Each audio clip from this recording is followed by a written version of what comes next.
Actually, official name is historically not that old, like since the sometimes late 19th century, Bosnia and Herzegovina.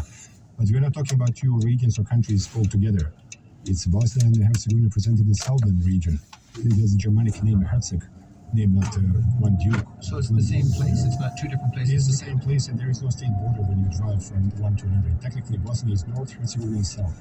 So the people of Herzegovina have their own local pride a little bit. We can say so, but it's more about geography. Okay. Now, we hear the word Bosnian and Bosniak. Yes.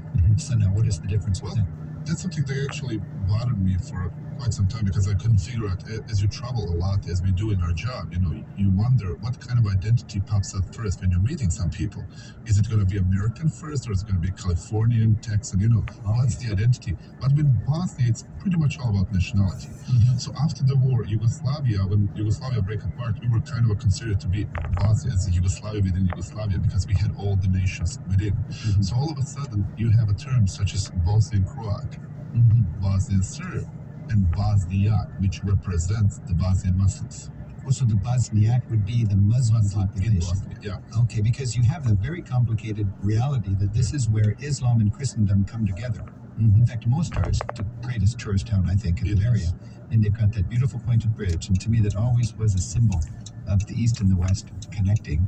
I understand in your language you actually have some words that help us understand the unique characteristic of your sort of the vibe to be in Bosnia. Raya, is that the word? Raya, what does that mean? Raya means, a gang of people, a group of people that's hanging out. And you never let anybody to, look at you from a higher distance. They're always pulling you down. You have to be equal. You have to be equal in respect of everybody else. You cannot be celebrity in Raya. To be just a common, You go home, you could be a famous musician or a famous politician or businessman. You come back to your friends, your old school friends. I'm just Sano from the neighborhood, There's no another guy. One of the things a lot of American celebrities are coming to Bosnia because they feel that nobody's chasing them, nobody's screaming. Is that the way it is in the streets? Pretty much. He's the president of Bosnia. Is just nobody's gonna scream after you or call you. Yeah, it's cool. It's cool. I think there's a little bit of that in Slovenia also. Yeah. I think it's kind of a Balkan thing. It's a Balkan thing, yeah. Amir, when you go to Bosnia, there's another word that's interesting: chafe. Yeah. Chafe. Tell me about that. Let's play a little etymology. It comes from the Persian word kaif. Chafe is more like Slavic pronunciation of the same word, which, as we figured out by now, can be translated easily. But that's a unique feeling when you get into that. Or it can be described, for example, like you feel like doing something. Even it's against all odds. You feel like it's breaking a wall with your head, but you just feel you want to do it. You just feel like you want to chafe. So you've got this personality quirk, and if you want to hit your head against the wall, that's just his chafe. But it's not rebellious. It's not about being rebellious. Okay, somebody tells you can't do it. It could be something simply at that moment. It's your chafe, your specific feeling you need to. You feel like you need to do that, even if it doesn't make sense. Always, sometimes it does, sometimes it does not. So people give people the flexibility or the freedom to be individuals. Yeah. Is that what that is? Does it show itself in little things like how you drink your coffee or something like that? Yes. How do you drink your coffee? How do you drink other stuff? Even how do you eat? How you make your coffee? What's another chafe? Cigarette. Chafe. Well, cigarette. Coffee and cigarette often go hand by hand. So people might say cigarette's not healthy. Yeah, we know that. We all know that. But it's there. It's deeply incorporated into our culture. The entire word chafe kind of goes around it because when you sit somewhere outside in a beautiful sunny day, and you've done all you need to do, and you're drinking your Bosnian coffee and having a cigarette, that's all there is, and just enjoying and soaking the sun. And if you're in mood to have some company, great. If not, please don't disturb my chafe. Another word, merak. Merak. That's just a feeling like when you're eating something. When you're eating something. Like when you're eating something that you know it's not good for you. Right. But you're fully enjoying it. There's no guilt. There's no guilt trip. There is no guilt trip. You're just, this is like... You can't be on a diet when you're facing this beautiful baklava. Yeah, there you go. It could be a collective feeling, not just one person. Merak can refer to entire. For example, here, with the three of us here, we can feel Merak.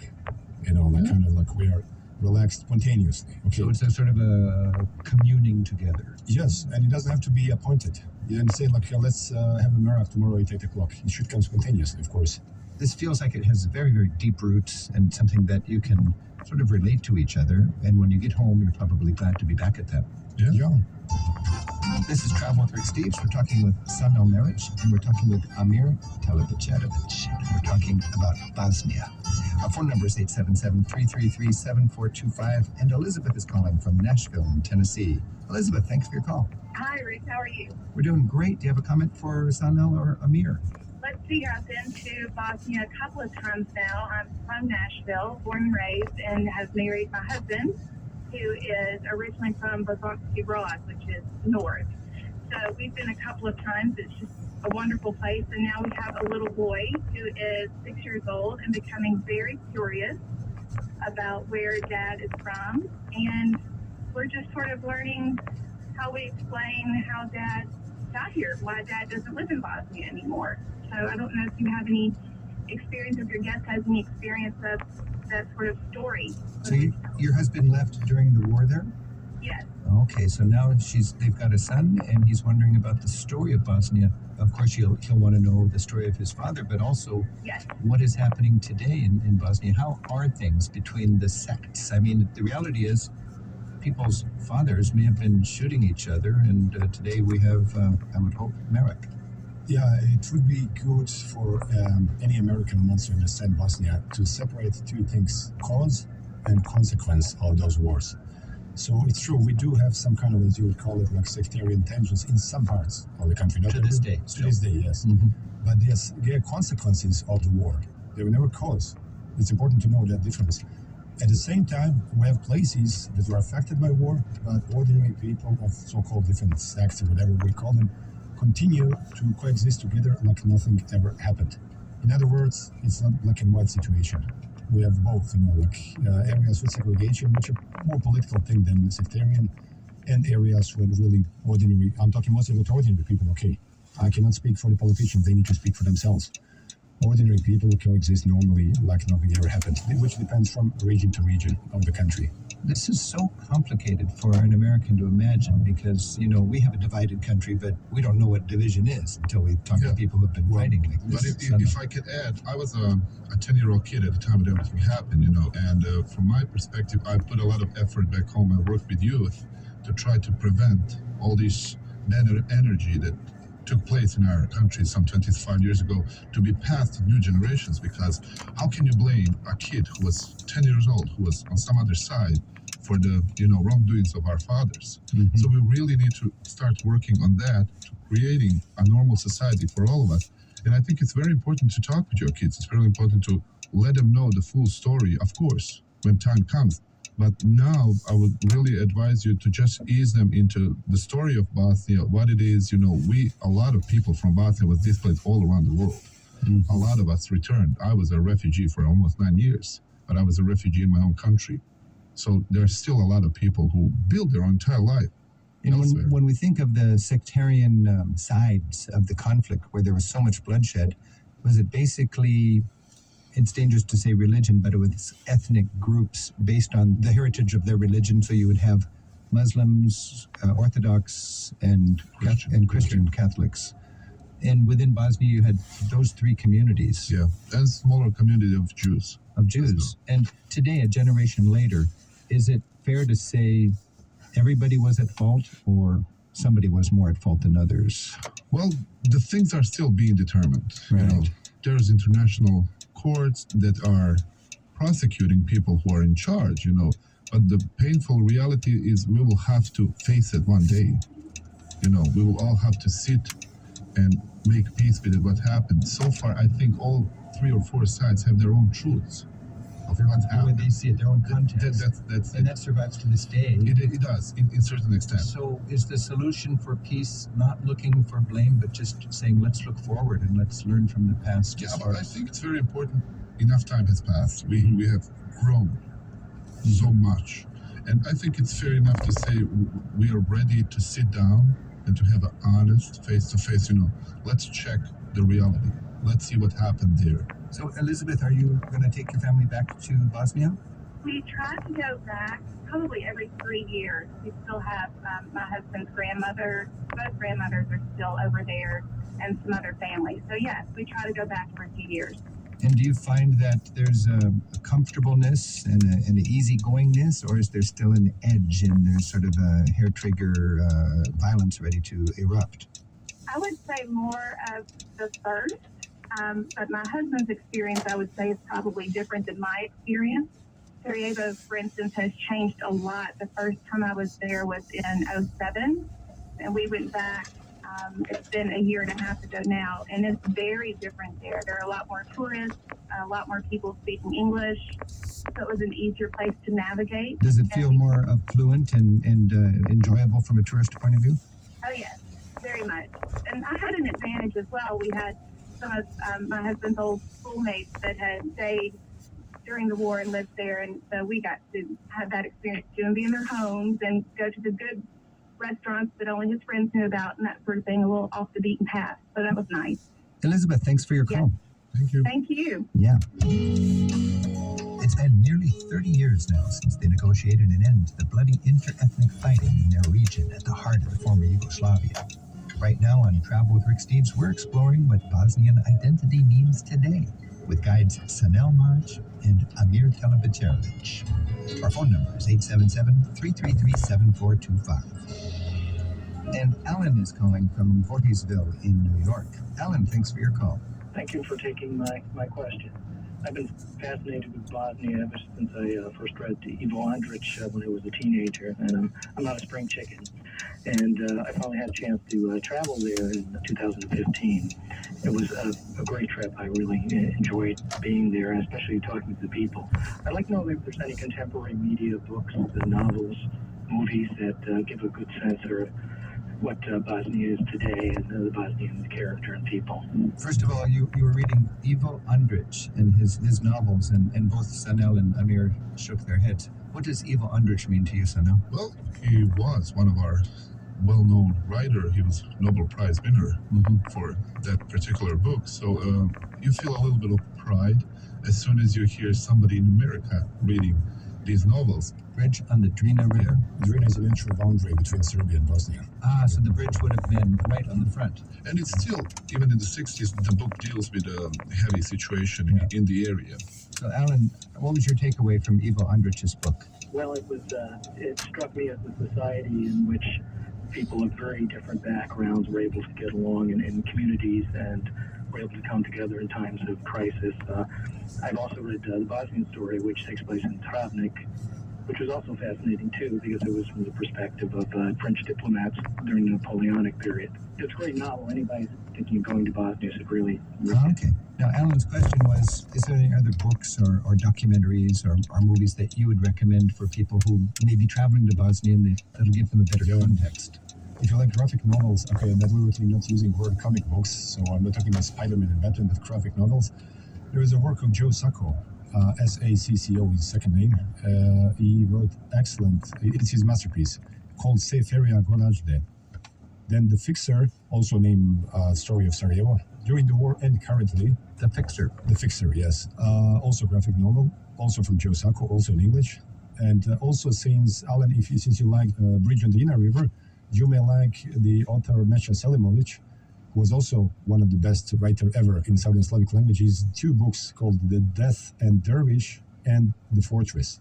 The Death and That's like Dervish. The Fortress. Okay, so you know what I'm talking about, and you can find them on Amazon, and that can help you. And for documentaries, I would recommend you The Love of Books, Sarajevo Love of Books, the story of the people who were risking their own life under sniper fire to save one of the oldest and the greatest libraries, ancient libraries in Sarajevo. Called The Love of Books. The Love of Books. A documentary. It's made by BBC, yeah. Sanel. And I would just add something that was very fascinating, and it's very intriguing to see HBO's documentary on Houston, We Have a Problem, which deals with how Tito sold space program to the United States. And mainly it was filmed in Bosnia because we had the biggest base there, and all this, what was happening, it was so fascinating to see. They did a very good job. That sounds interesting. And they used quite a lot of original footage from Nixon, Tito, so you have pretty much a very nice mix there What to was see. the connection with Tito and our space program? Yugoslavia had a space program, and we were talking about the time when we had a race with U.S. and Russia, and you know, of course, And Yugoslavia was the bridge in some ways between Washington and Moscow. The first liner in front of the Cold Wall there, and they took advantage to sell something that wasn't tested. Okay. And Americans were kind of furious when they tried it and failed. Oh no, Houston, we've got a problem. Ellen, thanks for your call. Well, thank you very much. But by the way, the best sauces I've had was in Sarajevo. Hey, that's good to hear. All right. You need to go to Mostar. Okay. All Thank you right. very much. Thank you. Alan. Mostar and Sarajevo, two great cities, wonderful historic and cultural centers in Bosnia. This is Travel with Rick Steves. We've been talking with Amir Telebicarovic and Sano Mladic. Amir and Sano, I know that Bosnia is known for its humor. It's kind of dark humor.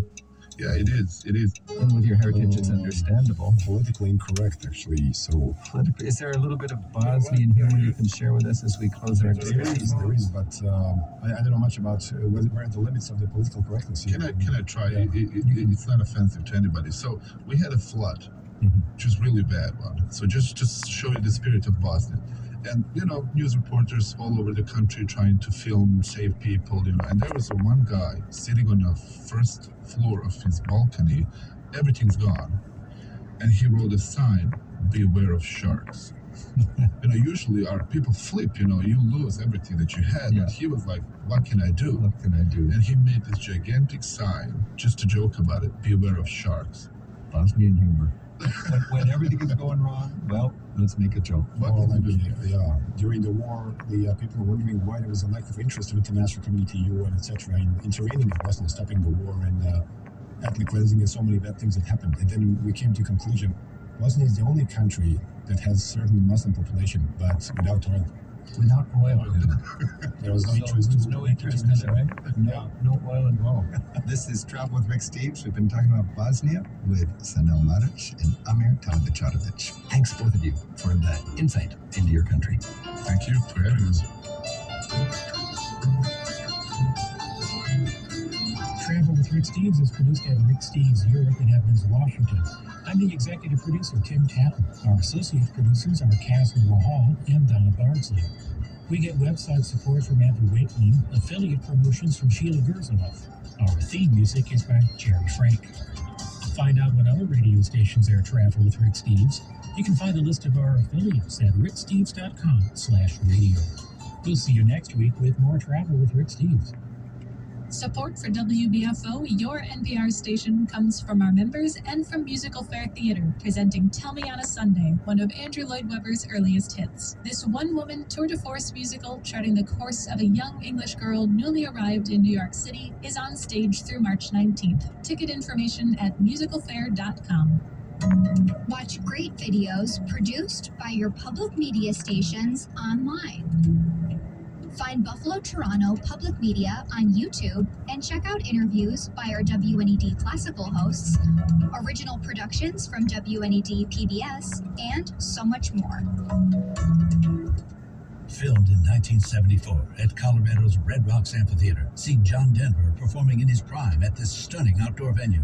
Celebrate the music that moves you. Watch John Denver's Rocky Mountain High tonight at 7 on WNED PBS.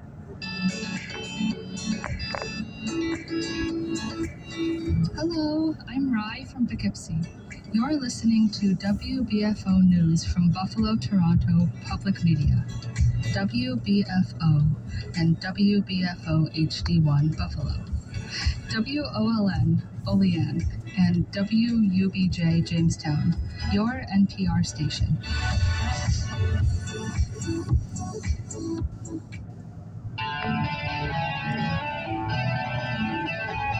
It's the Splendid Table from American Public Media. I'm Francis Lau. It's a sad reality that, like species of plants and animals, foods are going extinct all the time. How much of a problem is that, though? At the cultural level or for reasons of identity?